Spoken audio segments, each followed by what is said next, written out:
Hello everyone.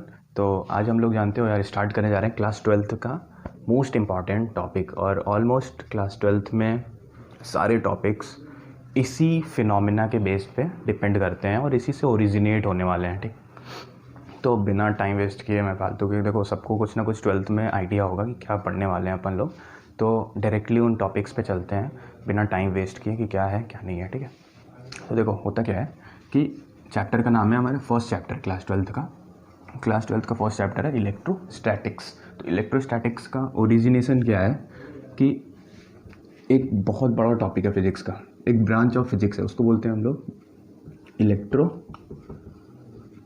Magnetism. ठीक है, ये एक फिजिक्स का ब्रांच है बच्चों जो डील करता है स्टडी ऑफ चार्जेस। इस फिजिक्स के ब्रांच में हम लोग चार्ज की स्टडी करते हैं। अब वो चार्ज क्या होता है वो सब बात की बात है, देखेंगे। लेकिन चार्ज की अगर स्टडी करते हैं तो अब इसके अंदर कुछ बाइफर्केशंस होते हैं, कुछ और डिवीजन्स होते हैं। कैसे? देखो क्या होता है कि चार्ज हमारा दो स्टेट में हो सकता है। हम लोगों ने क्लास 11 में पूरी मैकेनिक्स पढ़ी है। मैकेनिक्स में क्या देखा है कि कोई भी ऑब्जेक्ट है, either it will be in motion, either it will be in rest.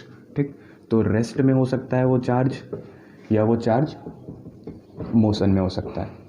ठीक है, तो क्या देखा गया कि जब ये जो हमारा चार्ज था जिसकी स्टडी कर रहे थे अपन लोग, वो जब रेस्ट में था तो कुछ फिनोमेना शो कर रहा था। ठीक है, तो इस रेस्ट चार्ज की स्टडी को हम लोग पढ़ते हैं अंडर इलेक्ट्रोस्टैटिक्स। क्यों? क्योंकि स्टैटिक्स का मतलब क्या होता है? रुका हुआ। ठीक, तो जो रेस्ट चार्ज होता है उसकी स्टडी को हम लोग इस चैप्टर में पढ़ेंगे, इलेक्ट्रोस्टैटिक्स। कि लेट से देखो अभी बताता हूँ थोड़ा कि मान लो कोई हमारे पास चार्जेस आएंगे, प्लस माइनस जो भी चार्ज है। ठीक है, तो वो जो चार्ज है ना, वो आपस में दूसरे चार्ज के साथ कैसा बिहेवियर रखता है, एक दूसरे पे कैसा फोर्स लगाता है। ठीक है, उसकी स्टडी को, जब सारे चार्जेस रेस्ट में है, कोई एक चार्ज रेस्ट में है, रुका हुआ है, तो बाकी चार्जेस के साथ उसका क्या व्यवहार है, क्या आसपास के इन्वायरमेंट में क्या क्रिएट करता है। ठीक, तो उन चीज़ों को हम लोग स्टडी करेंगे अंडर इलेक्ट्रोस्टैटिक्स। फाइन। उसके बाद देखो, जब वो चार्ज, मान लो एक चार्ज था तुम्हारे पास, वो जब मोशन करने लगा तो हमने क्या देखा है कि जब कोई चार्ज मोशन में होता है तो हम लोगों को सीखे हैं कि करंट होता है क्लास 10th में। ठीक, कि करंट फ्लो करता है, तो करंट इलेक्ट्रिसिटी चैप्टर पढ़ेंगे हम लोग इसके अंदर। ठीक, तो पहला चीज़ हो गया कि करंट पढ़ेंगे। अब जब देखा क्लास 10th में कि जब करंट फ्लो करता है तो एक मैग्नेटिक फील्ड भी प्रोड्यूस करता है, तो मैग्नेटिज्म पढ़ेंगे। ठीक, मैग्नेटिज्म इसके अंदर पढ़ने लगेंगे। फिर जैसे ही आगे बढ़ेंगे थोड़ा तो कुछ एसी करंट वगैरह पढ़ेंगे। फाइन। तो देखो होता क्या है बच्चों कि जब चार्ज मोशन में हो रहा है तो ये सारी चीज़ें फिनोमेना वो शो कर रहा है, तो हम लोग इन सारे चैप्टर्स में उसको पढ़ना स्टार्ट करते हैं। तो मोशन में भी क्या होता है कि दो तरह का, कि जब वेलोसिटी कांस्टेंट है, when it moves with constant velocity, तो हम लोग पढ़ते हैं कि करंट आता है, मैग्नेटिज्म आता है, एसी आता है, ये सारी चीज़ें हमने देखी। फिर जब मोशन एक्सेलरेटेड होता है चार्ज का, ठीक है, मान लो कि चार्ज का मोशन अगर एक्सेलरेटेड चार्ज का मोशन है, ठीक, तब फिर हम लोग देखेंगे कि electromagnetic wave kind of thing आएगी। तो ये सारी चीज़ें ओवरऑल इस बड़े से फिजिक्स के ब्रांच में हम लोग स्टडी करने वाले हैं। फाइन। तो जो सबसे पहला चैप्टर है फिजिक्स का वो हमारा इस तरीके से है, इलेक्ट्रोस्टैटिक्स, जो कि रेस्ट चार्ज की स्टडी के बारे में होगा। फिर जब इलेक्ट्रोस्टैटिक्स के अंदर जाओगे तो देखोगे कि इलेक्ट्रिक फोर्सेस पढ़ेंगे हम लोग, ठीक है।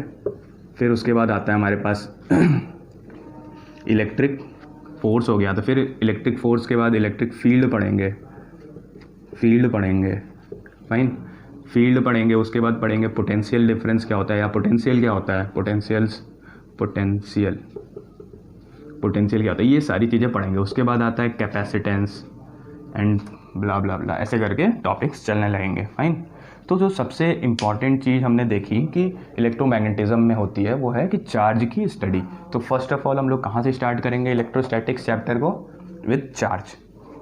प्रॉपर्टीज़ क्या होती हैं सबसे पहले इसको समझते हैं। तो देखो हम लोगों ने बेसिक कुछ छोटी छोटी बात देख लेते हैं पहले स्टार्टिंग में चार्ज की, बहुत बेसिक बात होती है जो हम लोग पहले से क्लास 10th में देखते आए हैं, ठीक है। तो उसमें टाइम वेस्ट नहीं करेंगे कि देखो चार्ज कितने टाइप के होते हैं। टाइप क्या होता है चार्ज का, 2 टाइप के चार्जेस होते हैं, पॉजिटिव नेगेटिव, ठीक है।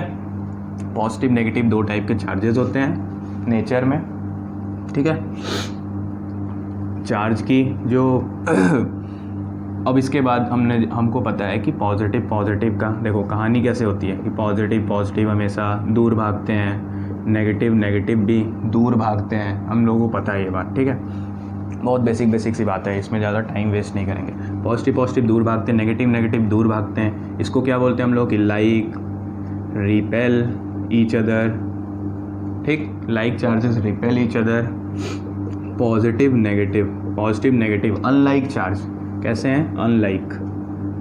Opposite charges attracts each other, क्या करते हैं, अट्रैक्ट्स ईच अदर, ठीक। ये दोनों आपस में अट्रैक्ट करेंगे, ये दोनों आपस से दूर भागेंगे। अगर सेम नेचर के हैं तो दूर भागेंगे, ऑपोजिट नेचर के हैं तो पास आएंगे। भाई ये हमारे देखा जाए तो ह्यूमन बींग्स में भी प्रूफ होता है, ठीक है, ऑपोजिट नेचर के लोग। लेकिन थोड़ा सा क्या है ना कि ह्यूमन बींग में यार कुछ एक्सेप्शंस है, अपवाद है, ठीक। तीसरी चीज़, चार्जेस किस टाइप के होते हैं, स्केलर होते हैं कि वेक्टर होते हैं। भैया पूरी फिजिक्स हमने इसी तरह से बिताई है, तो हमको पता है कि चार्ज जो होता है भाई स्केलर होता है, ठीक है। ध्यान रखना, स्केलर जो होता है मतलब इसके पास डायरेक्शन नहीं होता है। तो इसका मतलब क्या, ये सारे मैथ्स के सिंपल रूल्स फॉलो करेगा। तो additive in nature,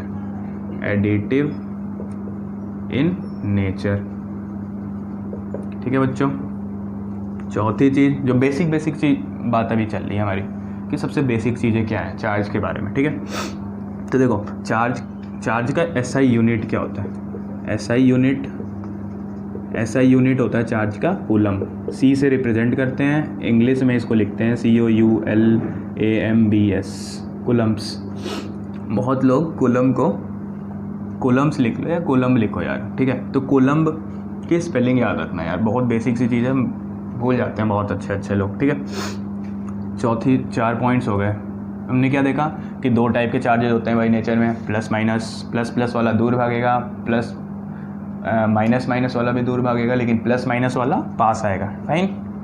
scalar quantity है चार्ज, SI यूनिट कूलम होता है। अब देखो दूसरी चीज़, ठीक है। तो जो नेचर में basic smallest unit of charge क्या है, स्मॉलेस्ट यूनिट डिफाइन करते हैं पहले कि जो नेचर में हमारे डे टू डे लाइफ में जो स्मॉलेस्ट यूनिट ऑफ चार्ज है, स्मॉलेस्ट यूनिट ऑफ चार्ज, ठीक है, कि कितना मिनिमम सबसे छोटा चार्ज क्या हो सकता है। चावल खाते हो, ठीक है, चावल खाते हो ना, तो अब उस चावल में मान लो तुम इतना चावल खाते हो या जितना भी खाते हो, मान लो जितना भी तुम चावल खाते हो उसका चावल का सबसे स्मॉलेस्ट यूनिट क्या है, तो हम बोलेंगे कि एक जो चावल का पार्टिकल है, ठीक। उसी तरीके से चार्ज का सबसे स्मॉलेस्ट मेजर्ड यूनिट क्या हो सकता है, तो वो होता है the smallest unit of charge is equal to electronic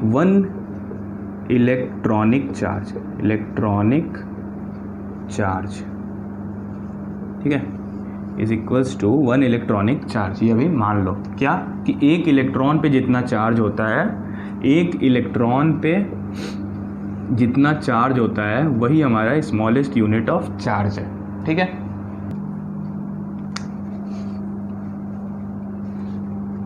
अब देखो 7th पॉइंट है कि चार्ज क्यों होता है, कॉज ऑफ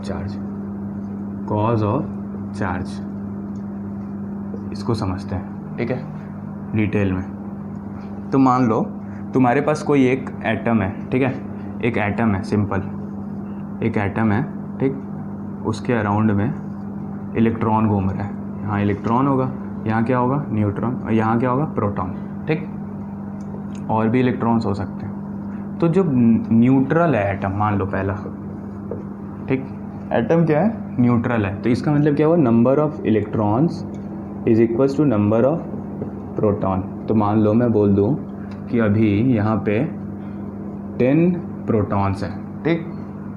10 प्रोटॉन्स का मतलब क्या हुआ कि 10 ई चार्ज इलेक्ट्रॉन का is equals to 10 E proton का, ठीक है। प्रोटॉन पे भी चार्ज जो होता है वो कैसा होता है 10e, और यहाँ पे कितना हो गया इलेक्ट्रॉन पे कितना हो गया माइनस का 10e। तो ये दोनों मिलके क्या हो जाएंगे combinedly 0 plus 10e minus 10e। ठीक, एक इलेक्ट्रॉन का चार्ज जो होता है वो क्या होता है 1.6, तो 1.6 इंटू 10⁻⁻19, उसी को हमने क्या बोला था ई चार्ज, इलेक्ट्रॉनिक चार्ज। ठीक, तो वही प्रोटॉन का भी सेम होता है, बस प्लस में होता है। तो इसलिए मैंने क्या लिख दिया कि प्रोटॉन के ऊपर प्लस 10e चार्ज है, इलेक्ट्रॉन के ऊपर माइनस 10e चार्ज है। तो न्यूट्रल अगर एटम है हमारे पास जिस पे कोई चार्ज नेट चार्ज नहीं है, ठीक है, इसके ऊपर नेट चार्ज नहीं है। क्यों नहीं है? देखो, केवल इलेक्ट्रॉन देखोगे तो उसके ऊपर चार्ज है, केवल प्रोटॉन देखोगे तो उसके ऊपर चार्ज है, लेकिन अगर केवल दोनों को कंबाइंडली देख रहे हो तो कोई चार्ज नहीं है। इस एटम के ऊपर तो नेट चार्ज 0 हो गया, इसको बोलते हैं हम लोग नेट चार्ज। ठीक है, तो नेट चार्ज क्या आ गया 0। अब मान लो मैं क्या करूं कि इस एक इलेक्ट्रॉन को बाहर निकाल दूं, तो यहाँ पे क्या हो जाएगा कि 10 प्रोटॉन, ठीक है, ये जो भी है यहाँ से एक इलेक्ट्रॉन बाहर चला गया अगर, ठीक, तो यहाँ क्या हो जाएगा number of electrons is equals to 9, number of proton is equals to 10। ठीक है, तो चार्जेस का क्या चक्कर आएगा अब कि माइनस ऑफ 9e चार्ज आया प्लस ऑफ 10e चार्ज आया ना। न्यूट्रॉन्स की वजह से कितना, प्रोटॉन्स की वजह से कितना चार्ज आया प्लस 10e, इलेक्ट्रॉन्स की वजह से कितना है माइनस का 9e। ठीक, तो यहाँ से क्या मिल गया हम लोगों की प्लस e। तो इस एटम के ऊपर बच्चों ओवरऑल क्या आया प्लस पॉजिटिव चार्ज आया e। ठीक, पॉजिटिव का e आ गया। इसी तरीके से अगर हम कोई इलेक्ट्रॉन को, किसी इलेक्ट्रॉन को इस एटम के अंदर मान लो वहाँ निकाला, अब मान लो मैं कहूँ कि एक इलेक्ट्रॉन यहाँ पे कहीं से इंजेक्ट कर दिया, डाल दिया, तो एक इलेक्ट्रॉन इसके अंदर डाल दिया, तो अगर एक इलेक्ट्रॉन डाल दोगे तो क्या आएगा, देखो दूसरा केस था, ठीक है, मान लो यहाँ पे न्यूट्रॉन, यहाँ पे न्यूट्रॉन कितने हैं 10 प्रोटॉन, न्यूक्लियस में कितने प्रोटॉन है 10। ठीक है, यहाँ पे हमने क्या किया कि एक इलेक्ट्रॉन था, एक 2 इलेक्ट्रॉन हो गए, तो अब फाइनली क्या हो गया number of proton is equals to 10, number of electrons is equals to कितना हो गया 11। ठीक है, अब चार्ज देखते हैं, नेट चार्ज क्या होगा बताओ 10 प्लस 10e माइनस 11e, यही होगा ना। तो नेट चार्ज कितना आ गया माइनस का e। ठीक है, तो इस एटम के ऊपर जिसमें एक इलेक्ट्रॉन डाला है तुमने, उस पर कितना चार्ज आ गया माइनस का e। फाइन, तो इतनी बातों से हमको क्या समझ में आया कि जो चार्ज है ये एक न्यूट्रल एटम था। ठीक है, इसको हम लोग क्या बोलते हैं न्यूट्रल एटम था। इस न्यूट्रल एटम को पॉजिटिवली चार्ज किया गया, नेगेटिवली चार्ज किया गया, किस रीजन से, ऐसा क्या किया हमने, तो हमने क्या किया कि जो चार्ज करने की कोशिश की वो चार्ज कैसे किया, bye means of transfer of electron. Fine, तो हमको क्या समझ में आया कि अगर इलेक्ट्रॉन का ट्रांसफ़र होता है, या तो इलेक्ट्रॉन निकाल लो किसी एटम से या इलेक्ट्रॉन उस एटम में डाल दो, तो वो एटम नेट चार्ज एसोसिएट करने लगता है, खुद के साथ नेट चार्ज रखने लगता है। ठीक है, अनटिल अनलेस इलेक्ट्रॉन्स का ट्रांसफ़र ना हो, और अगर किसी बॉडी पे चार्ज नहीं है तो वो चार्ज नहीं हो पाएगा। ठीक है, तो किसी बॉडी को, अनचार्ज्ड बॉडी को, न्यूट्रल बॉडी को चार्ज करने के लिए हम लोगों को क्या करना होगा, ट्रांसफ़र ऑफ इलेक्ट्रॉन। फाइन, हमने समझ लिया कि कोई भी न्यूट्रल बॉडी है। ठीक है, कोई न्यूट्रल बॉडी है, ये मान लो एक बॉडी है, ये दूसरी बॉडी है। फाइन, अब हम क्या करेंगे कि इन दोनों, इस बॉडी पे, ये बॉडी अभी कैसी है न्यूट्रल बॉडी ले लिया। ठीक है, अब न्यूट्रल बॉडी का मतलब क्या होता है कि इस पे चार्ज है कि नहीं है, बताओ। चार्ज है, नेट चार्ज क्या है 0 है, लेकिन चार्ज का मतलब क्या है, इसमें इलेक्ट्रॉन नहीं है, इलेक्ट्रॉन है, प्रोटॉन नहीं है, प्रोटॉन भी है, फिर नेट चार्ज क्यों नहीं है, क्योंकि नेट चार्ज 0 है। क्यों? क्योंकि number of electrons is equal to number of proton है इसमें। ठीक है, दोनों बराबर हैं तो प्लस और माइनस मिलके 0 हो जाते हैं। अब हम क्या करेंगे कि इस बॉडी को चार्ज करने की कोशिश करेंगे। तो लेट्स से मैंने क्या किया कि इसमें से एक इलेक्ट्रॉन इस बॉडी में ट्रांसफ़र कर दिया, कर सकते हैं ना। तो मान लो अगर मैं एक इलेक्ट्रॉन ट्रांसफ़र करूँगा तो इस बॉडी पे जो इलेक्ट्रॉन लूज़ कर रहा है, एक इलेक्ट्रॉन कम हो गया उसके में से, तो नेट पॉजिटिव इस पे क्या आएगा, प्लस ई चार्ज आएगा। इस पे क्या आ जाएगा सिमिलरली, क्योंकि एक इलेक्ट्रॉन ले रहा है तो माइनस ई चार्ज। ठीक, अब मान लो मैं बोलूँ कि चलो मैं एक और इलेक्ट्रॉन ट्रांसफ़र करता हूँ, तो अब नेट चार्ज क्या आ जाएगा यहाँ पे, प्लस का 2e और यहाँ पे क्या आ जाएगा, माइनस का 2e आ जाएगा। ठीक है, सिमिलरली मान लो मैं 5 इलेक्ट्रॉन और ट्रांसफ़र कर दूँ, कर सकता हूँ ना, तो कितना आ जाएगा बताओ, यहाँ कितना आ जाएगा, प्लस का 7e, यहाँ कितना आ जाएगा, माइनस का 7e आ जाएगा ना टोटल। ये चार्जेस आ गए इन दोनों बॉडी पे। ठीक है, तो अब ये न्यूट्रल नहीं है। अब मैं बोलूँ मान लो कि मैं यहाँ से 1.5 इलेक्ट्रॉन ट्रांसफ़र करना चाहता हूँ, क्या ये पॉसिबल है।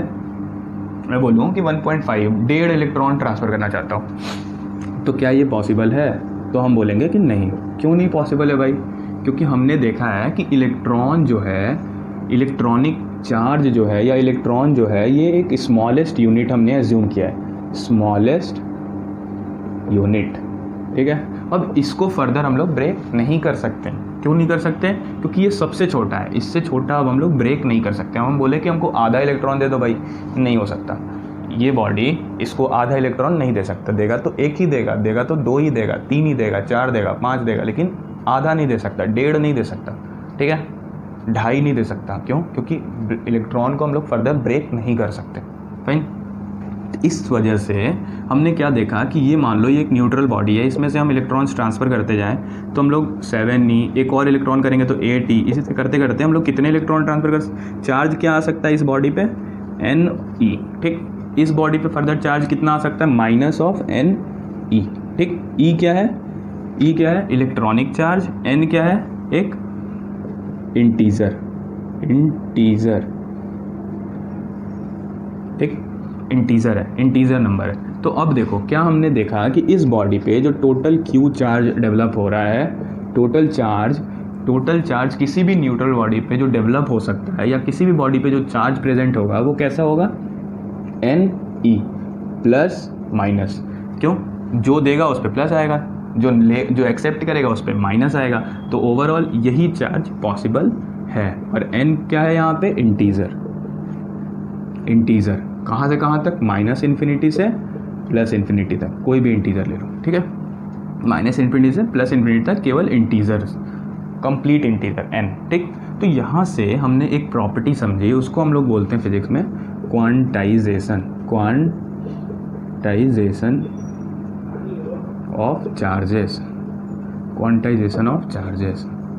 ठीक है, तो क्वांटाइजेशन ऑफ चार्ज क्या होता है बच्चों, देखो कि कोई भी चीज़ क्वांटाइजेशन कब बोलते हैं हम लोग, जब कोई भी चीज़ अपनी फंडामेंटल या स्मॉलेस्ट यूनिट के मल्टीपल्स में अवेलेबल हो, किसी एक स्मॉलेस्ट यूनिट के मल्टीपल में अवेलेबल हो, एक कोई ऐसी फिजिकल क्वांटिटी जो स्मॉलेस्ट यूनिट के, कोई अपने, मान लो कि जैसे तुम्हारे पास चावल है। ठीक है, तो चावल कभी भी होगा तो एक स्मॉल कण है चावल का, तो अगर तुम किसी से चावल लोगे तो आधा चावल ब्रेक करके तो नहीं लोगे, एक चावल का पार्ट आधा तो कभी नहीं लेते हो। कैसे लेते हो, पूरा बल्क में लेते हो। तो या तो वो एक चावल के मल्टीपल में हो गया ना, मान लो 1000 स्मॉल चावल, यही होगा ना। ऐसा तो नहीं होगा कि भाई आधा चावल दे दे काट के मेरे को, ऐसा कभी नहीं मांगते। कैसे होता है, तो उसी तरीके से चार्ज में क्या होता है कि हम लोग मिनिमम चार्ज कितना ले सकते हैं, 1 इलेक्ट्रॉन के बराबर। ठीक, 1 इलेक्ट्रॉन का जो भी चार्ज है उतना ही चार्ज किसी बॉडी पे एग्जिस्ट कर सकता है या उसके मल्टीपल में कर सकता है।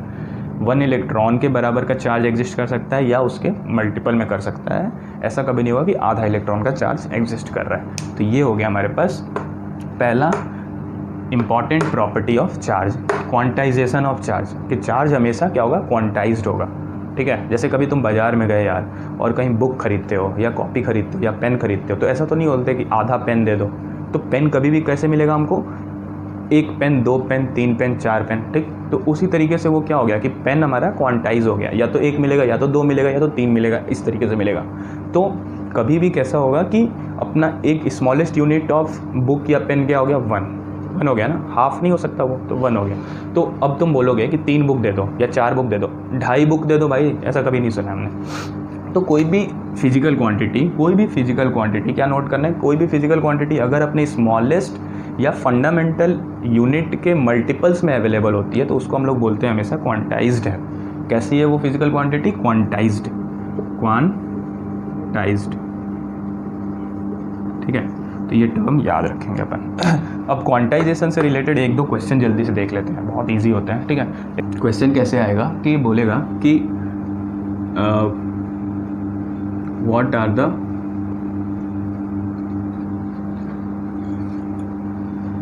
which charge can exist or possible, ठीक है।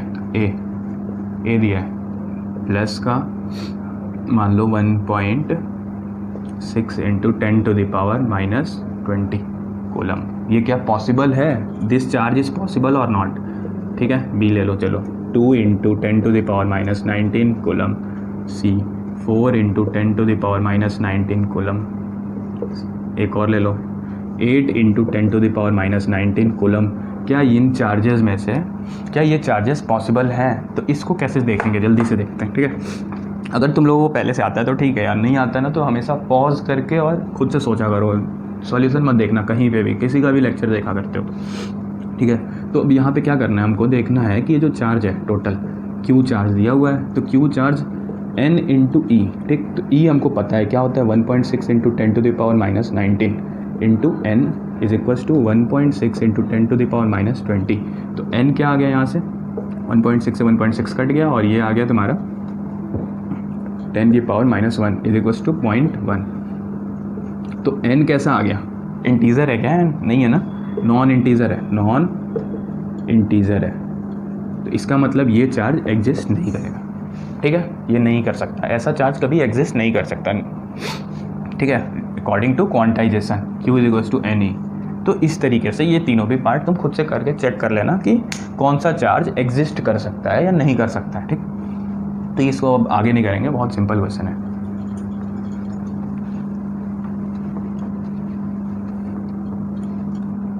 अब देखो एक क्वेश्चन इस तरीके से आता है क्वांटाइजेशन से कि हाउ मेनी इलेक्ट्रॉन should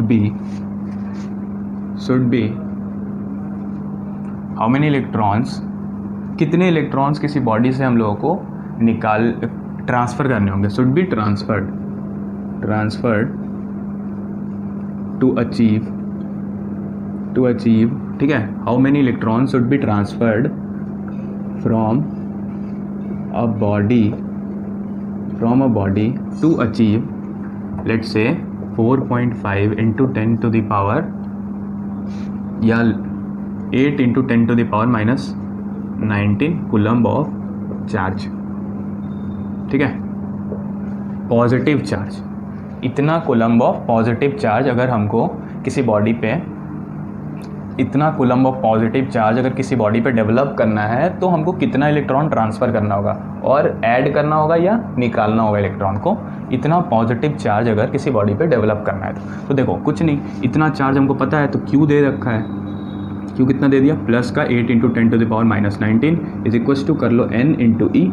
ई की वैल्यू हमको पता है 1.6 इंटू 10⁻⁻19 कूलम वाली, तो यहाँ से ये चल गया 16×5 = 80, ठीक है ना बच्चों, ठीक है। तो ये से ये कट गया, तो n क्या आ गया 5। तो हमको क्या करना होगा, 5 इलेक्ट्रॉन किसी बॉडी से, अब पॉजिटिव चार्ज है, क्या बोला है, पॉजिटिव चार्ज डेवलप करना है। तो पॉजिटिव चार्ज डेवलप करना है तो क्वेश्चन में बोल दिया कि क्या करना होगा, ट्रांसफ़र करना होगा, तो ऐड करना होगा या सब्ट्रैक्ट करना होगा, लेट से, ठीक है। तो वो भी बताएंगे हम लोग कि 5 इलेक्ट्रॉन हमको रिमूव करना होगा,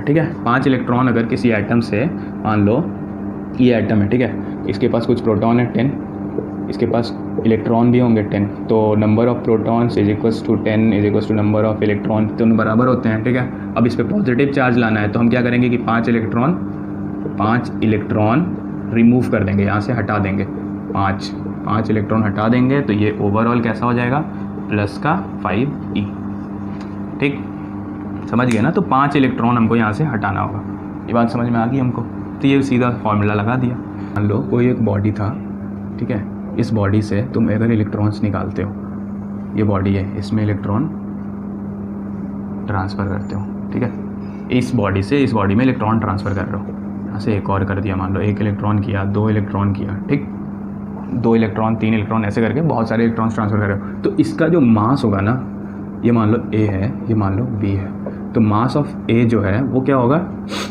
डिक्रीज़ हो जाएगा मास ऑफ B से, मास ऑफ B हमेशा बड़ा हो जाएगा, जो भी लूज़ करेगा उसका मास घट जाएगा, मास भी घटेगा। क्यों बच्चों, क्योंकि एक इलेक्ट्रॉन का मैंने क्या बताया, मास होता है हमारे पास 9.1 × 10⁻27 kg। ऑल्दो ये बहुत छोटा मास है, लेकिन अगर हम लोग कंपेयर करें इन दोनों बॉडीज़ के मास में, दोनों मान लो सेम मास के बॉडी थे, इनिशियली सेम मास था दोनों का, एक दोनों का सेम मास था। अब मैंने इसमें से 10 इलेक्ट्रॉन या 2 इलेक्ट्रॉन या 1 इलेक्ट्रॉन ट्रांसफ़र कर दिया, तो 1 इलेक्ट्रॉन का मास इसका कम हो गया, तो हमेशा इसका मास कम हो जाएगा। जो भी लूज़ करेगा इलेक्ट्रॉन को, लूज़ करेगा इलेक्ट्रॉन को, उसका मास कम होगा, और जो गेन करेगा इलेक्ट्रॉन को उसका मास ज़्यादा होगा। तो ये एक बार IIT JEE में पूछ लिया गया। Property charge is conserved.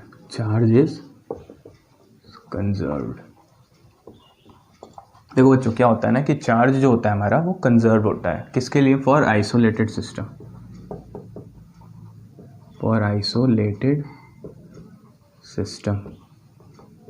Isolated और कंजर्व्ड, ये दो इंपॉर्टेंट वर्ड है। आइसोलेटेड का मतलब, अगर कोई मान लो हमारे पास एक ऐसा सिस्टम है, एक ऐसा बॉक्स है जिसके अंदर खूब सारे पार्टिकल्स हैं, ठीक है, ये सारे पार्टिकल्स हैं, किसी के ऊपर 1 कूलम का चार्ज है, +1 कूलम, किसी के ऊपर -2 कूलम, किसी के ऊपर +3 कूलम, किसी के ऊपर -4 कूलम, ठीक है, ऐसे चार्जेस हैं। और ये एक ऐसा सिस्टम है, एक ऐसा सिस्टम है जिसके अंदर ना तो कुछ आ सकता है, ना तो कुछ इसके अंदर से बाहर जा सकता है। तो ये एक आइसोलेटेड है, ठीक है, सराउंडिंग से इसको कोई मतलब नहीं है। तो अगर इसके अंदर हमने इन सारे पार्टिकल्स को आपस में किसी तरीके से जंबल कर दिया, कुछ हिला दिया या कुछ ऐसा परफॉर्म किया कि ये चार्जेस कुछ करने के बाद, ठीक है, लेट से इस पे हमको पता चला कि इस पे +2 कूलम है, इस पे -3 कूलम है, इस पे +5 कूलम है, तो इसके ऊपर अगर हम जानना चाहें कि चार्ज कितना है, तो हम लोग कॉमन सेंस से ये बता सकते हैं